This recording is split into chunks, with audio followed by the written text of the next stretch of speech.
Welcome to AP Taylor Swift, the podcast for Swifties with English degrees, or those who just overanalyze everything. Each episode, we dive into a deep reading of Taylor Swift's lyrics to uncover the literary themes, references, and inspirations behind the songs to better understand and interpret why Taylor's songs resonate so deeply with fans. I'm Jody, and I'm joined by Jen and Monsi, and we are your unofficial professors of Taylor Swift. We did all the extra credit, then got graded on a curve. So now we're here to teach some lessons, whether we're qualified to or not. Today's episode is a deep dive episode on the song It's Time to Go, a bonus track from Evermore. We initially discussed this song in our show and tell episode on toxic relationships. So if you didn't listen to that one first, I highly recommend you press pause here, go back and listen to the previous episode so you understand where we're coming from. I am so eager to dive right in. There is so much I didn't get to say in our previous episode about this song. And before I go on my rant, Jen, why don't you start off by reminding us how we do our deep dives? Yeah, so literary analysis is so much fun because there's so many different ways you can do it. But for this podcast, the structure that we have chosen is performing a light rhetorical analysis. So with the rhetorical triangle, you have who is the speaker, who is the audience, and what's the purpose of the text. Those are the three questions, and there are deeper layers to that. But for the purpose of this conversation, we'll talk about who do we think the author is, who do we think they're talking to, and then what do we think the purpose is? That's the big question that we're going to be wrestling with in this analysis, and it's how we'll wrap it up at the end as well. So we'll come full circle and see if we all agree with what we think the purpose is, if we don't, and how did this conversation, based on the evidence of the text in front of us, change our mind or change the way that we view this text. So that is our structure for our deep dives.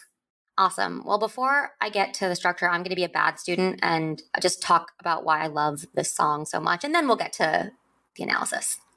And this one resonates so much with me because I think not every romantic relationship is a toxic relationship, and it's not just romantic relationships that are toxic. So I think in bringing in work and professional relationships and friendships or even familial relationships, right? I think it just makes this song so universal in a way that maybe her music isn't typically universal. I think that prior to Folklore and Evermore, there was a lot of criticism that she writes about ex-boyfriends and she's bitter about her love life, and her music, because it went from country to pop, was maybe more young. And I think her transition into folk and more indie music and sounds on Folklore and Evermore expanded her reach. And I think this song also lyrically expands her reach because it is much more, it applies potentially to so many more people. I don't know, Jen, Monsi, what do you think? I have a lot of thoughts here. I think that, personally, I think that the speaker is Taylor Swift. I'm totally open to debate there, but I think this is Taylor, which we kind of got into it in the show and tell. There are some personal moments, but who is she talking to? I genuinely think she's just talking to her fans. Like, I feel like this is just a letter from Taylor to her fans, and is what I think. What it's trying to accomplish, I think that's a bigger conversation. Yeah, I'll concur. I think that it's definitely Taylor talking, especially because we know when she starts to talk about her own personal situation with her report with her master's, 15 years, 15 million tears, begging till my knees bled. The first couple verses are about you. She says you, when your dinner is cold, you ask for the tab. You know, the son of the boss gets a spot that was yours. And then it switches to me, I, my. And so that to me is the signal that like this is personal, but she's talking to us. I think that's right. I think Taylor, from her country roots background, does do this amazing storytelling tactic where it builds, and every chorus may not be the same speaker. And so I do think that the first few lines where you're talking about like dinner gets cold, chatter gets old, you ask for the tab, or even 20 years at your job. Like we know she hasn't worked at a desk job, and I don't think it's her job that went to where the son of the boss gets the job. So I do think that she's a speaker, but she's using these stories that she may be telling of other people that she knows in her life or knows from somewhere. They're pretty universal.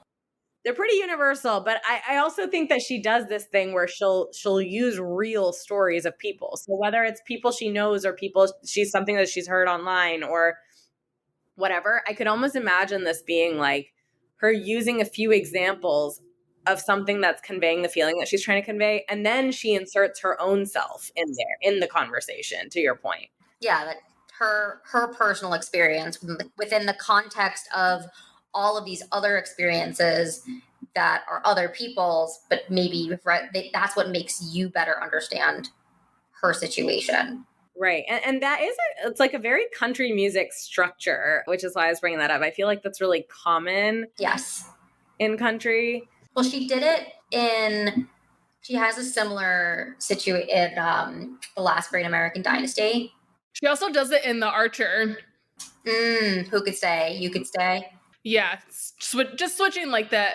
So it's, to be technical, we're going from second person to first person. So we're going from the you to the me. So second person to first person. Which what is interesting there is there's no third person. So this is not an objective, you can do third person limited, which is like Harry Potter series, third person limited. Everything says Harry, but we're always in Harry's brain. You can do third person omniscient. So it's a third person, but they can hop into different people's brains and know what's going on. And here we go from second person to first person, but realistically it's all first person because it's her talking to other people and then talking about herself. Yes. Yeah. Which is why I say the word letter. The image I have in my mind, this is going to be very revealing about me as a person, is it's like a Broadway musical where like all these people have problems and then Taylor comes in and she's singing to each person like, here's what you're going through and here's what you're going through. And guys, it's okay. You can leave. We'll leave together. That's speaking my language. That is so... That's what I envision this of like of her just walking around and like, touching people on the shoulder and singing to them and saying like, hey, you've dealt with this. When it's time to down go. the aisles. Yeah. Before she gets to the stage and sings about her own. We just staged Taylor Swift the musical, by the way. Okay. Dream. This is how she pulls all of us into that song. Some of the first two scenarios are, I'm sure, based on real people that she actually knows or has come across. But somebody said it earlier, they're so universal. All of us can empathize with that. We cannot empathize with what she went through with her record deals, but she has brought us into the conversation by talking to us directly. When she says you, I take that to mean me. Like, I know this feeling. And it's funny because in the Eras tour, in her speeches, she talks about how this was something I did for me. I did not expect you all to support me and like I just needed to do this, but I didn't know how much you would be here for me and buy these records and only stream the Taylor's versions. And I think the reason we do is because she writes songs like this that make us understand what she's going through and what she's feeling in a way that helps us see like how we are connected and what this really feels like for her. And that's a very powerful thing to be able to do in music, in literature, to take something that, 1% of 1% of 1% of people experience, but make it feel like we can understand what you're going through and we can empathize. We cannot resonate with who she is, with what her life is like, with how she lives her day-to-day life. Like, she has a very different life than her fans, yet writes songs like this in a way that makes us understand and empathize with who she is, with how she's feeling. That's kind of incredible. I have some poetic analysis. Yes. Are we ready? That's what we're here for. I'm so ready for the poetic analysis. I have no words for it other than, well, that's not totally true. So she has a couple of things that I think are interesting. Some of it is like the pacing and the stressing of the syllables, which is what gives us this like rhythm. But she also does some internal rhymes. So let's go 20 years at your job, then the son of the boss. So job, boss, gets a spot that was yours. Or trying to stay for the kids when keeping it how it is will only break their hearts worse. So it's internal. So it's like one line. So job, boss, yours. Kids is worse. Do yours and worse rhyme? She does this a lot in this particular song where it's not a perfect rhyme, but one, it's kind of a poetry prose combo is what it feels like. It's the stress. There's definitely rhythm. Like there's definitely yours and worse here isn't a terrible rhyme. But it's also not meant to rhyme. It's that we're rhyming the internal rhymes, not the end of the sentences, not the end of the phrases. What's really interesting, though, is it does with and you hear it in the song. So it's 20 years at your job, then the son of the boss gets the spot that was yours, or trying to stay for the kids when keeping it how it is will only break their hearts worse. And then we get to the chorus. Sometimes giving up is the strong thing. Sometimes to run is the brave thing. You don't have, so the rhymes that I just did are a little bit jarring, where you're kind of like punching in at each one. And then sometimes the chorus, where we're talking about giving up and running, it doesn't have that. It's much smoother. It runs. It doesn't stress you out. Yeah. Like it feels like a punch because it's just really hitting it, and then leaving is smooth and it's beautiful. Yes. And it's a relaxing. So she's creating. There's like pausing and stopping within these situations and within the phrases themselves. But when you are giving up and you're running and you're walking out, it just goes. I love that. And so what I felt for me was like the old familiar body ache that snaps from the same little breaks. So to me, it kind of feels like a punch. So 20 years at your job, it's just something that's just kind of hitting you. You're just like kind of being like, oh, like I can't rest. And then the chorus of leaving is you get a reprieve as you're listening to it. Sometimes giving up is a strong thing. It's a much nicer melody. It's very smooth. And you're like, oh, this is lovely. And then it goes back to like more punches with these situations. I thought that was really interesting. I've been trying to bring in some more rhetorical devices, but the chorus here, the sometimes giving up is a strong thing. It's an anaphora because she keeps using the line starts and ends with the same word, all three lines. So it starts with sometimes, ends with thing. It's a strong thing, a brave thing, one thing.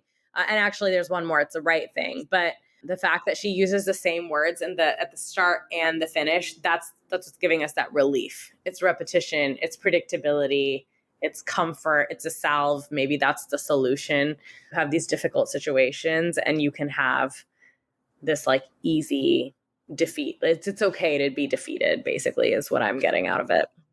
And then something else that I thought she does, there is definitely a poetic word for this, but I don't know it off the top of my head. The poetic word might be repetition. I'm going to be honest with you. But at the end, she says, you know,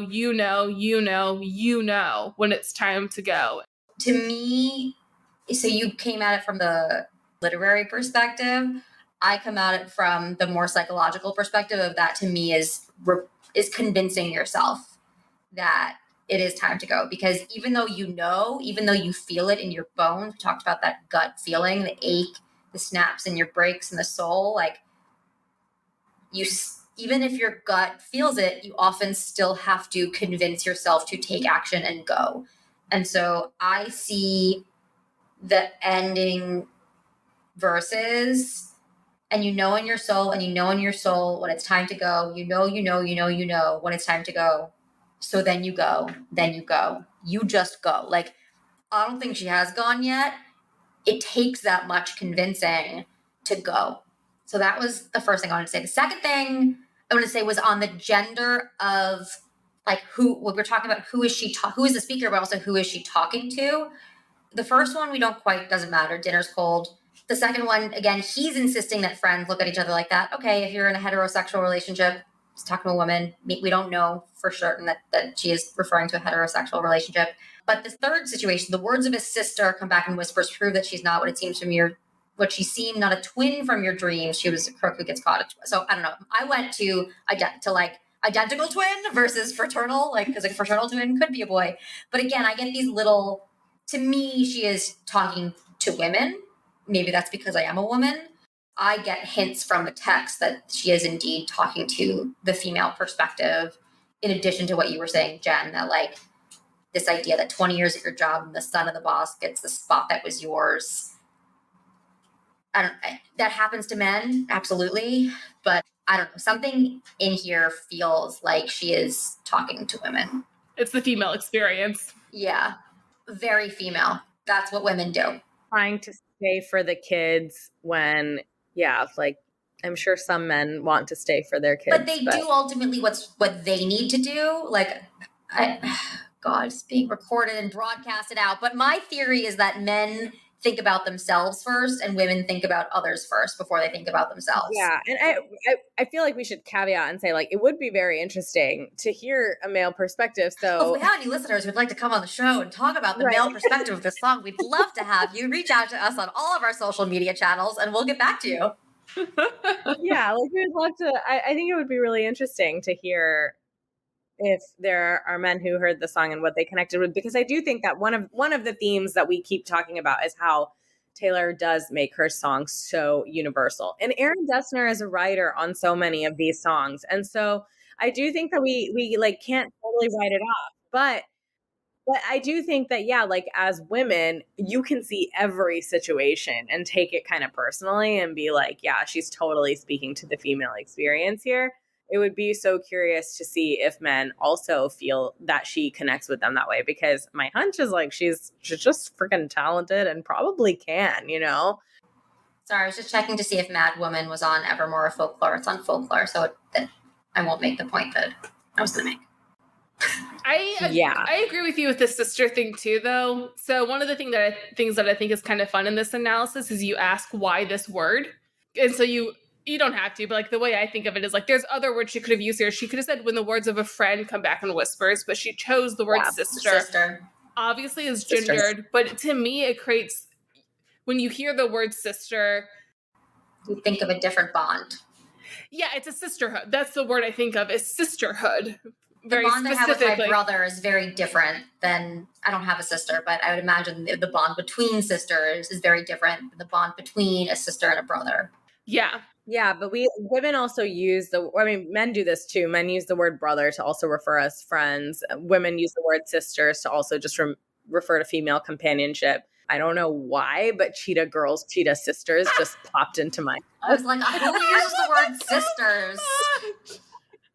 Because we are sisters, we stand together. Yeah, that was, you just did that. I love that. Oh, the places we will go. But yeah, I do agree that the words kind of signals camaraderie, sisterhood, and so it makes it feel like girls talking to girls there.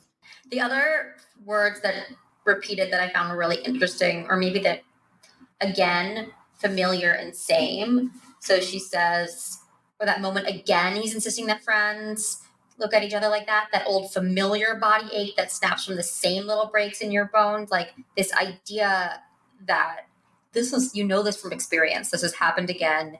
Maybe this is not the first time, which goes to, Jen, you were talking about trusting yourself and trusting your gut. Like this is a pattern. This is, whether it's a pattern of behavior that makes you recognize that this is not good, or whether it's the familiarity of that gut feeling that something is not right. Like you just know it's time to go. That really stood out to me. I wanted to also bring that up, which is the words bones and in my soul. Taylor is such a believer in these destiny type of things. She talks about karma all the time. And this idea of like really trusting your gut and knowing it in something that's like bigger than your brain, bigger than just your heart and your mind, but like really knowing it at your core, I think is really kind of cool. And I think she has a really great intuition just as an artist. We feel like she's always kind of stuck to herself. She's had moments of questioning, but we've seen her like kind of rise to the top as a businesswoman because she has this amazing kind of intuition in a lot of ways. And I love the fact that the song is like, but you should also trust your gut. Like you also have this in you and you need to, it's like a nice reminder that we have this like wiring. We all have our gut feeling. We all should trust our gut, that this unconscious mind is telling us something and we should listen to it. Yeah. So I think that's really interesting because I think you just helped me answer a question that I have been pondering, is why a palace of bones? And I feel like if you take something that's just bones, it's soulless. Yes. So things break into your soul, but then this villain, Oh, and he is a villain in this for sure, it sits in a palace of bones. So it's this empty, soulless place, which I think was a really interesting comparison. Palace of Bones, when I first heard it, was like, I don't quite get that, but this conversation. I Googled it to see if that was like, is there a reference somewhere? It felt Hades, it felt Greek mythology, it felt Odysseus in the underworld. Oh, yeah. Mm-hmm. The specific phrase is not something, I think there's a book called Palace of Bones, but it's like sci-fi something. I'm almost, oh my gosh, another Disney reference too for one episode, but here we go. So the way that like Ursula like takes everybody's voices and it's kind of like capturing their soul, but we're talking about the music industry and it's like these people collect all these different voices of artists.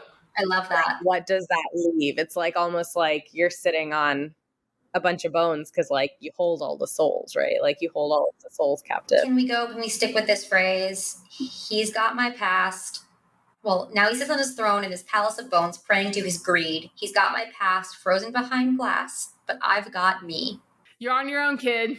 That You're was on what I your kept own, thinking kid. of. I love it. But also like the I've got me. I've got my gut, I've got my intuition, and I've got what you can never have, whether that is the knowledge that I can go and that this is right, or, you know, the fact that I can move on and I can be okay and I can overcome these situations. Anthem. Wow. I'm going to get this wrong now, but it makes me think of, okay, hold on. I found it. I knew the internet wouldn't fail me. It makes me think of Buffy the Vampire Slayer. I love where we go with this podcast. We do. There's one scene, I don't remember the full context, but there's one scene where she's like in a fight and it's like no weapons, no friends, no hope, take all that away and what's left. And she just says, me. And it's like the most like incredible moment. So it makes me think of that. And the end of You're on Your Own, Kid, where it's like you're on your own, kid, you've always have been, becomes empowering at the end of that. Yeah, she turns this like very depressing song about being betrayed into something that is empowering again. And it kind of goes back to Tolerate It for me around like my love should be celebrated and you know what, I can leave. And so here it's like, you know what, you have my past, I have me, and that you can't take away from me, you can't hold on to. What I think is interesting is she goes through all these scenarios and she's like, you know, and then she builds to her story. But I actually think that adds to the persuasion of saying, hey, not only am I telling you that you know, I'm telling you that I've been through this and I know when it's time to go. So it's not someone who's lived a perfect life and never had to leave who's telling you, yeah, like, go, you can go. It's someone saying like, yeah, like you can go, you can trust yourself and you can trust me because I've been through this and I have left, but I've still got me, which is beautiful. I love the subtle change in words throughout the song about time to go. Like the go is brought up so many times, right? Throughout this entire thing. It's like ending almost every line. It's, you know, when it's time to go, you know, when it's time to go, you know, when it's time to go. And I know when it's time to go. And then there's a part where she says that, you know, in your soul, when it's time to go, when it's time to go, when it's time to go. So then you go. And then the end is you just go. And I love the just because just sometimes minimalizes or like trivializes like how much goes into doing something. You're like, just do it, just go, just get out of here. Like, it's so easy, just do it. And we've spent this entire song thinking about how much work, like there's like these awful situations, you know it in your head. It's not easy. Right. And she's like, trust it, you go. But then at the end, she's like, it really is that simple. Just go. Just do it. Don't think about all of it and just do that. And I think that is really powerful too, because it's a deliberate choice of a word to build up so much. And then at the end, almost like simplify it all in these 3 words. It's like, it really is just that simple.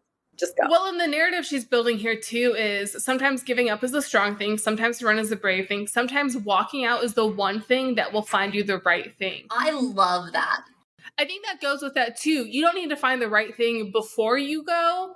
Walking out is the one thing that will find you the right thing. You can't find it if you're still here. You just go. you have to make choices and leave things behind in order to find out what's next. And you don't know what's right or what's coming until you make what is often a very hard decision. And that's some of that word choice analysis. She could have said sometimes walking out is the thing that will find you the right thing, but she says the one thing. Like, she really specifically said it's the one thing that will find you the right thing.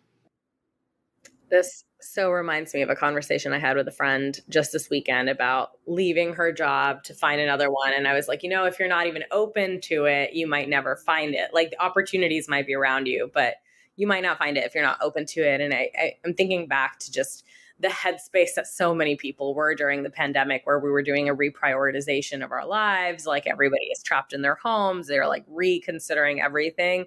And I think this idea that like we don't know what tomorrow brings and you just have to kind of go with it. Sometimes you're not going to have all the answers. You're not going to know all the pieces. You're not going to have this wonderful laid out plan. You just have to kind of trust what you know in that moment and go with it, is kind of what the song captures. And like, what a universal message to kind of put out at that time. So this is the very last song. Like, this is one of 2 bonus tracks, and this is the last of the 2. So like, this is the end of Evermore. And I think Taylor does this incredible thing on her albums that we should talk about at some point, which is the order of her songs truly, truly matters. And so this is the final song. It's time to go, right? Like that, it wraps up the album. And this is a song about endings. This is a song about transitions and moving on. Side note, when Evermore came out, I had a friend who listened to it on shuffle to start, and I yelled at him. I was like, no. You don't do that. That's not how you start a Taylor Swift album. You start a Taylor Swift album with track 1, and you go all the way through. Right. And then you go to, what was track 5 again? And then you go to, what was that song over? Then you can start to jump around, honestly. But all of that is, again, kind of what makes me feel like it is gendered. I'm not even going to say specifically gendered, but I feel like it's very much to not straight white men, basically. Anyone who has been raised in a way where they tend to want to make everyone else feel comfortable over themselves. Because if you tell a straight white guy, like, hey, sometimes like leaving is the right thing, they'd be like, okay, yeah, like I'll leave whenever I want. I don't want to deal with this. But like saying it to someone who's like, hey, get out of a bad situation. Like, that is a message to a lot of people who have been othered, basically. This is a message to the others of society. I went to see the Barbie movie again last night, and I could see this song being the song when Barbie, after she gets like she sees Ruth and she gets all the memories and she's like, should I be human? If it wasn't the Billie Eilish song, I could see this song playing. It's time to go. It's time to go be a human. I don't know that we're going to keep this part in, but you mentioned straight white males. So interestingly, on Spotify, I don't remember. Does anybody remember if the bonus tracks came out when the album did? Because the album came out in early mid-December 2020. I want to say they did. Okay, because for whatever reason, on the Evermore Deluxe version in Spotify, it says the date was January 7th, 2021. January 6th, 2021. Someone didn't know that it was time to go. So I'm just make what you will of that. That's a hot take on this. It's a hot take. I'm like, I'm gonna need a second to digest that information. Just gonna. So I'm sorry. I mean, like, someone else talk, and I will Google and look up when the bonus tracks came out, which is something I should have done. The more I listen to this, the more I really think this is the other side of the same coin for You're on Your Own, Kid. Because she talks about 15 million tears, giving it all. I don't know. I just feel like it's really like... I cannot wait for us to discuss You're on Your Own, Kid, because I have a hot take that You're on Your Own, Kid is one of those songs where she says one thing and means a different thing. I think the meaning of You're on Your Own, Kid is that you do have a community. Yes. Ooh, yeah. Oh, yeah. I agree. Well, I think it's that anyway. Yeah. According to the we internet. will deep dive that. According to the internet, It's Time to Go did indeed come out on January 7th, 2021. Wow. Oh, so did Right Where You Left Me, which if you're just looking at the title, I don't know. Wow, epic that Taylor thought she could release a song on January 7th, 2021. And she did. 2 songs. I want to know like what my reaction was that day. Like I'm gonna go back. I don't think I thought about this song on that day. I think I thought about an insurrection that had just happened. Right. Anyway, we did say we're AP Taylor Swift. We didn't say you're just AP English. We're also AP History, AP Psychology, AP Music Theory, AP Politics, Political Science. Political Science. Thank you. We cover all. Anyway. No, so wrapping this up. Do we have to? Right. What do you guys, like, what is your, a few sentences summary of, like, what do you think, like, the purpose of this song is? I think it's empowerment. I think it's that trust your gut, no matter the situation that you're in. You know yourself, you have yourself, you need to trust yourself. You've got to be okay with moving on and know that the right thing, the better thing will come, as hard as that is. I'm going to start crying, but yeah, that's leave it at that. I think it's okay to lose sometime. Like you don't have to be in boss mode all the time. You don't have to be the boss lady all the time. It's okay to have some defeats, and sometimes the defeat is what you need. And it's okay to just take a step back and go, if that is what your gut is telling you to do. It's like trust yourself and don't kill yourself over something if that's not the thing that's working in that moment. I think it's a nice reminder to just know when to take a step back and know that the right thing will work out. Yeah, I feel like I still really feel it's big sister Taylor saying, hey, we've all grown up together, and I don't know, like, I have a big sister. I've seen her do things that, you know, at the time I thought were cool, and in retrospect, we're like, oh, maybe we weren't making the best life decisions, because that's what happens when you grow up. And it's big sister Taylor saying, hey guys, like, I've grown up, I've went through some stuff, and I left, and I was better for it, and I want you to have the freedom that I have now. Be free. To me, the message is free yourselves. Free to be you and me. Yeah. Well, with that, it's time to go. That is, I had to, one last time. It is time to go. That is all we have time for you today on AP Taylor Swift. Be sure to rate and review us on your favorite podcast app. Follow us at AP Taylor Swift on all your favorite social channels to stay up to date. And join us next time as we overanalyze the next Taylor Swift song on AP Taylor Swift.